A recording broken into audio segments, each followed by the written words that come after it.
You're listening to the Less Stress in Life podcast. Your hosts, Deb Timmerman and Barb Fletcher, are on a mission to help individuals and organizations manage stress and change. Together, they bring you real conversations, inspirational stories, and strategies to help move you from being stressed to feeling your best. I think today we've got an interesting discussion to share with you about stress and how it shows up for people. And it doesn't all look the same. Barb recently put a post out on Facebook asking people to share their stress symptoms. And the results were super interesting. So Barb, can you share some more about what folks had to say? I was really excited about the engagement because I guess it's we live stress talk every single day, but it's much more important to people than sometimes we know for. And I think the engagement was reflective of that. One of the things that was really a particular interest were the different stress symptoms and behaviors that began to show up. And they weren't all the kind that we normally talk about, whether it's emotions about anger. There were a lot of different things. So people had symptoms that showed up as body pain and body unease. We had people who, their thoughts were kind of jumbled in, and it was more of a struggle to get things done. And then we had some people show up and spoke about how some of the things that they experienced, behaviors, one person in particular, a friend of ours, talked about dropping things. And that was really interesting to me. And it really got me thinking, because sometimes the things that are indicators of stress aren't ones that are quite as obvious as we might have thought.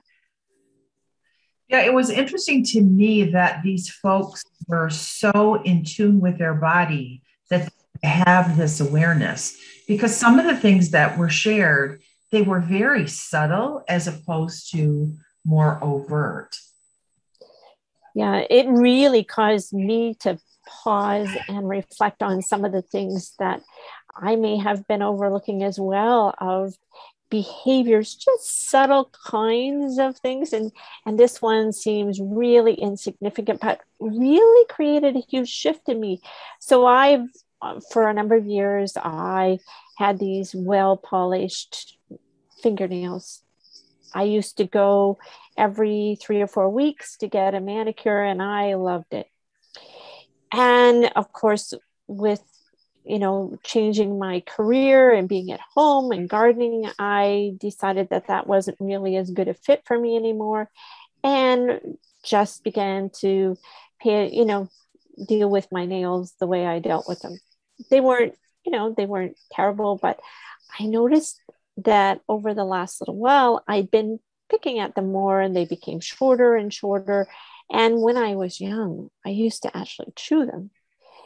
And I really didn't like that feeling, but somehow wasn't able to break it. So I fast forward, I connected with somebody who had this new product that I can place on my fingernails, stays put for a couple of weeks.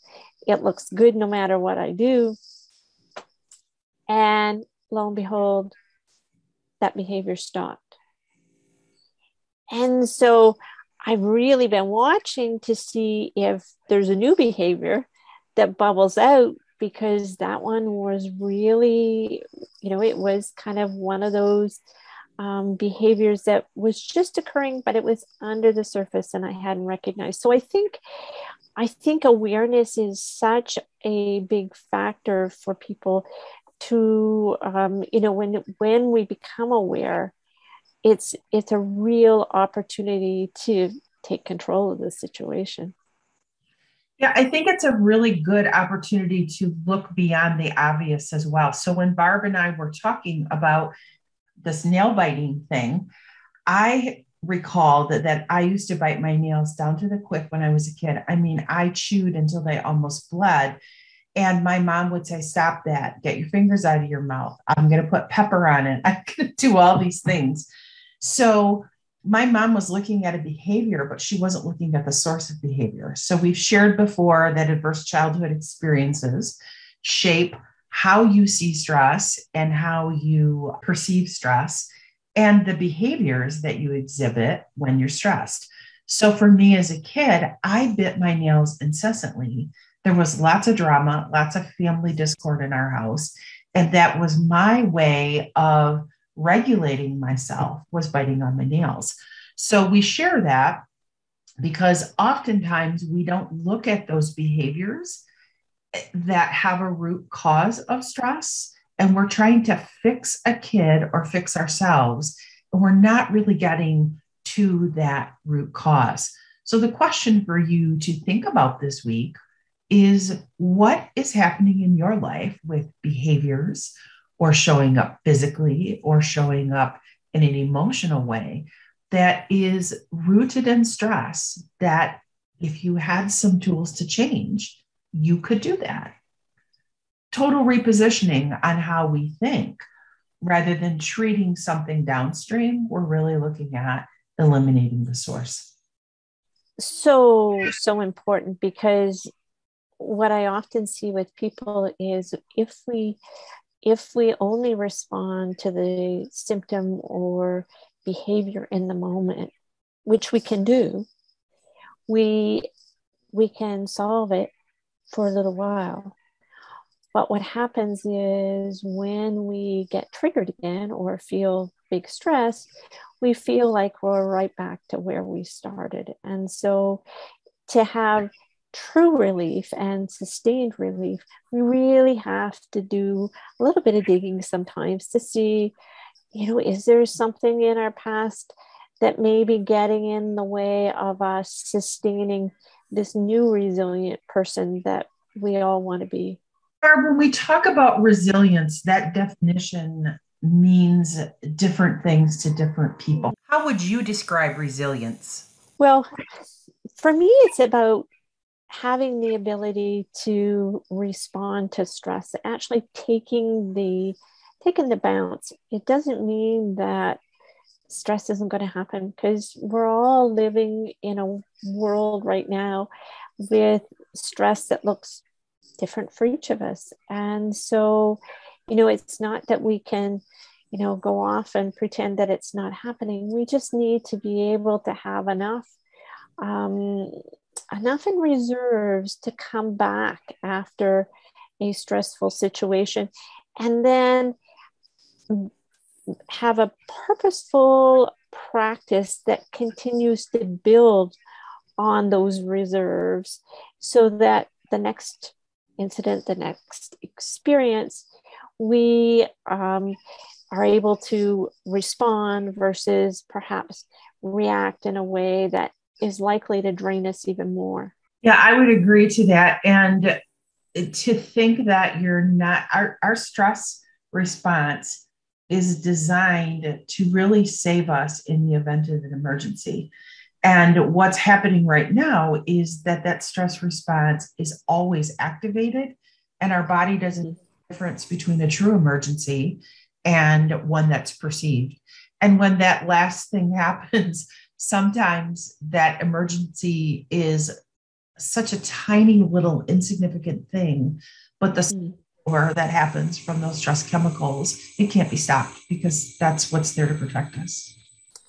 I loved at the beginning of the pandemic, I sat in on a webinar with somebody from Harvard, and they talked about there were really two streams when it came to stress. There were stress experiences that we had control over, and ones that we didn't. And so when we have control over a stress experience, what we can do is, we might be able to make a list or take some action to actually shift that. Those experiences that we don't have control over, which, for example, the pandemic, those solutions that we need to look to are really an inside job. And we have been trained all of our lives to look outside of us for solutions. And the truth is, many times when we don't have control over a situation, the solutions are inside of us. And that's where the resilience and the resilience building really rests. So one of the questions that is asked often of us is, how do you measure how resilient you are? And how do you know what your baseline is so that you can improve that resilience? Barb, you want to speak to that a little bit? Yes, I love that there are measurements, because I often will work with someone and, at the end of 6, 8 weeks, 3 months, we'll have a conversation and I'll reflect back to them some of the words that they may have used in the first session, some of the demeanor, and none of that even resonates with them anymore, because that's not who they are. They've made some big, big shifts. And so there is a tool that both you and I are using. It's called the Stress and Wellbeing Assessment.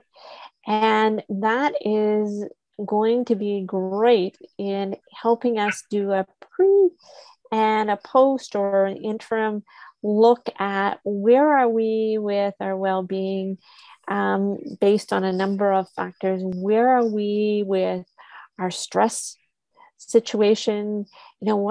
Because this will help us capture some of those things perhaps that we're not even really aware of, some of those underlying conditions.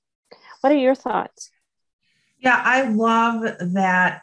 So I took the stress and well-being assessment a couple of years ago, and then just recently retook it.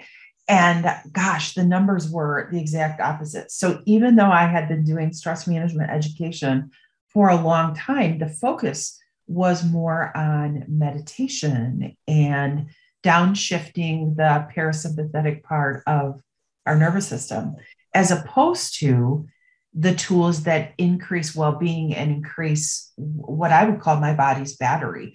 And the difference was astounding. I mean, my stress levels were really low and my well-being levels were really high. And the first time I took it, it was the opposite. Even though I was managing stress, I still did not have that internal battery factor that I have now. So very interesting. And oftentimes life throws stuff at you continually. I mean, like you said, this is an active thing that you have to participate in. And a lot of people think that if I take a 6-week stress management class, I'm done. I don't ever have to manage stress again. Well, you really do have to manage it daily, and to have those practices cemented that lead you through that. And I think it just demonstrates the difference between managing stress versus growing your well-being in such a much more positive way, because you can measure it. Yes. And I think what's so important for people to realize that we're not talking hours a day to feel better. We're talking minutes.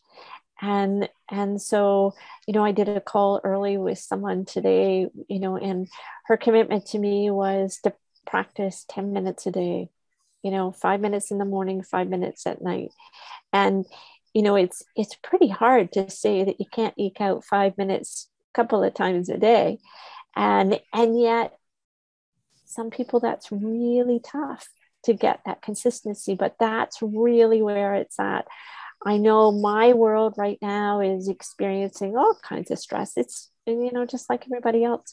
And so for probably the last month, I have really doubled down on the techniques, the tools that I have in my toolbox, because I know, without them, I am going to run out of gas. And so, I'm doing okay so far. I've still got energy in my battery. That's a good place to end this one on. If you would like more energy in your battery, please reach out to one of us. We would love to talk to you about the tools that we use every day to keep our battery really full, and the quality of life that we're able to experience due to a full battery, gosh, it's almost undescribable. And being that person who used to be stressed out, I mean, not that I don't have stress now, but to know that I can truly manage it and live my best life, it's a really big deal that we want to share. So for now, we'll say goodbye and we will see you next time. See you. For more tips on living life with less stress and more heart, please follow us on social media or check out our website at lessstressandlife.com.